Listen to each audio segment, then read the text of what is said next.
Hi everyone, welcome back to my YouTube channel, and today I'm giving my reaction and breakdown to Medvedev's and Jannik Sinner's Australian Open final, and some of the things that Medvedev needs to do differently or could have done differently to improve going forward and give himself a better chance to win the match. Although I am a very big fan of Jannik Sinner, he is an amazing player and he's shown tremendous form that even he hasn't shown in all his great previous successes before. I was rooting for Medvedev in the match, and I was hoping he'd come through. I think he's a very nice player. I think he's been great for the game because he's broken down so many stigmas of what we think a great tennis player is. We think a great tennis player has to get a ton of topspin on the forehand. They have to take the ball super early. They need to be a certain height, a certain size. And he's proving all these things wrong, that by standing so far behind the baseline on return, he's able to be consistent. It's tough to hit the ball by him, and he can be a great mover and a great baseline player, even at his height. And he's just challenged the way we think a tennis player needs to play: flat, patient, beautiful style to watch, great ball striker, takes away opponent's pace. There's a lot of things I really like about Medvedev. And I feel a little bit bad for him, obviously. Like, he's now 1-5 in finals, 1-4 going into finals, and a lot of them all of them before playing Jannik Sinner, he's played an all-time great. Whether that was Novak Djokovic or Jannik Sinner, Jannik Sinner certainly wasn't an easy match either. And who knows how good he's going to be in like 15-20 years, and just what his career is capable of, because he is proving to be a very, very real and eminent danger on tour. Like, he's always been thought of as a good player, but never really one of the best, never at a top 3 or Grand Slam level, even though it was thought he was capable of it down the road. But it's just recently his game has just really caught fire. Like, everything's come together for him, and he's performing so well, not just against everyone, but the very, very top players in the tour. We're looking at recently, he made his first Grand Slam semifinal. It's hard to believe his first Grand Slam semifinal was less than a year ago, but he has that at Wimbledon. He has Masters 1000 championship now, runner-up at the ATP Tour finals, and now 4 straight victories over Medvedev, 3 straight victories over him going into the final, all on hard court, where Medvedev's a very good hard court player. So I'll get into the match real quick. So like I said, I was rooting for Medvedev, but I knew there were a lot of difficulties going into the match for him. He had a lot more time on court, a lot more fatigue and wear and tear going into the match. Sinner was very fresh and had really played almost flawless tennis and efficiently got through matches from first round all the way to final, and that proved to be instrumental to his victory, in my opinion, because Medvedev played 2 really strong first sets. I think going into the match, I did think Sinner would be victorious, as the majority of people did. One, because of the recent head-to-head. Not that I thought that was an end-all be-all, but especially like the amount of wear and tear both players have had on the court, and how good Sinner's form looked the whole time. And Medvedev hadn't really played consistently great tennis throughout the whole tournament, but the first 2 sets, Medvedev came out on fire. He was serving huge, which is something I think he could sometimes go a little bit away from in favor of relying on his baseline game, but he came out with a strong game plan to start the match. He was serving big, attacking short balls, returning early, and really taking it to Sinner. I thought this could be a potential strategy for him, but myself, like the commentators, we questioned if he had the skill set to pull it off, to play a different style than he normally plays. Not just counter-punching and getting the ball back into the court and moving it around at a medium pace, but taking the ball early and hitting with power and looking to play on the attack, looking to set the initiative. And he actually proved he could do that really well. He was ripping his backhand cross, he was crushing his forehand, actually dictating play a lot on his forehand, when Sinner's ground strokes are usually the main force in a match. Sinner's almost always the one forcing the pace of play, forcing the opponent to play on his terms, but Medvedev was actually beating him to the punch in a lot of these situations, playing very fast, aggressive tennis, and he even proved he had the skill to finish at the net and volley. And Sinner, who had gotten used to Medvedev's pace, was struggling against him. And I think pretty much any player, even knowing what Medvedev was going to do going into the match, would have struggled with his level of play. He was just taking the ball so early, rushing Sinner for time, and he was having to play reactive tennis. He wasn't setting the patterns of play. He was losing speed on his forehand, and he was constantly having to come up with passing shots or recover for drop shots or cover new areas on the court. He was always having to move and react rather than setting the points on his term. And plus, when Medvedev was serving so well, he got almost no looks on Medvedev's serve. And I think Medvedev, by taking the return a little bit earlier, at first I thought he might not be able to do it because he doesn't have quick enough hands, or he wouldn't be able to control a flat ball super close to the baseline, but he was able to do that. And oftenly, if Medvedev got a good look on the return, Sinner was playing the first ball by his feet, and Medvedev was immediately taking advantage of the next shot. So credit to Medvedev for not only coming out with that game plan, but being able to execute a high-intensity, attack-based play and really making Sinner uncomfortable, even from the baseline, which I don't see happen very often. So it really looked like this could be Sinner's moment. Medvedev's moment. I was rooting for him because even when Jannik Sinner was losing, I was so impressed by his quality, how much he's improved, how much he's been willing to pour into other aspects and improving collectively as a player. I'll make a separate video on that though. But I thought Medvedev for this could be this match, this could be his time. I think one Grand Slam is great. I'm really happy for him, but I really hope his career doesn't end with just one Grand Slam.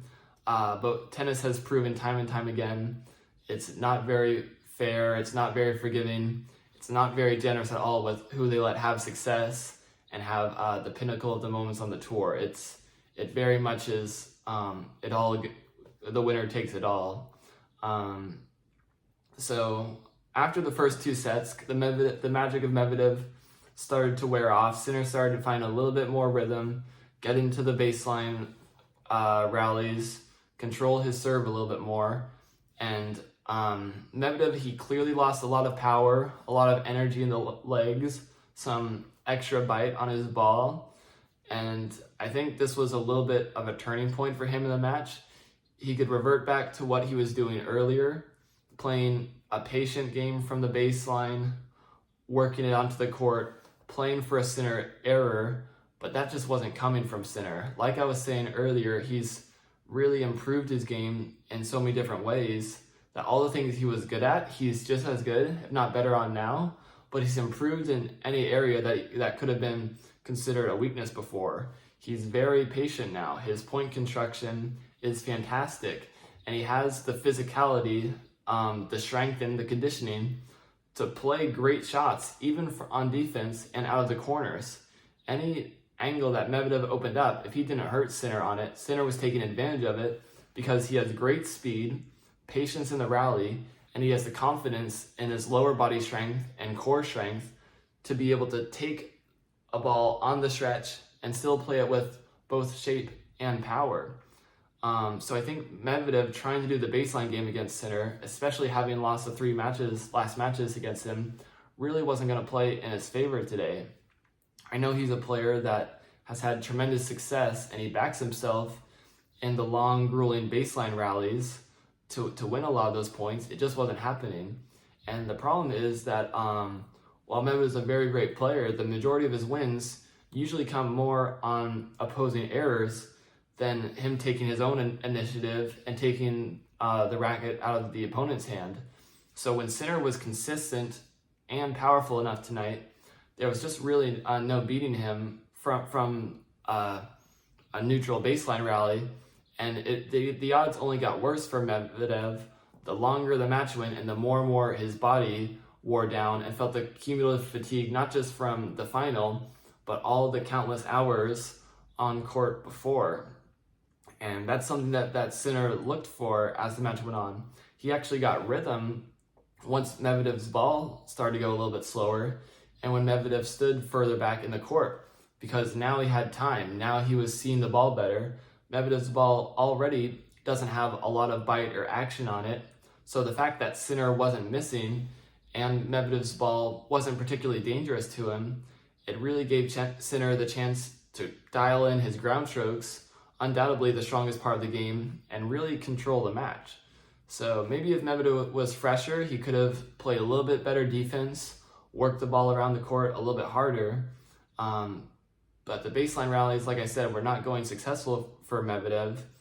And I think he started reverting to that because he started to lose some power, lose some energy on his shots. Felt like he couldn't explode to the ball anymore. He lost the juice in the legs, the explosiveness, as the commentators were saying. And they were completely right about that.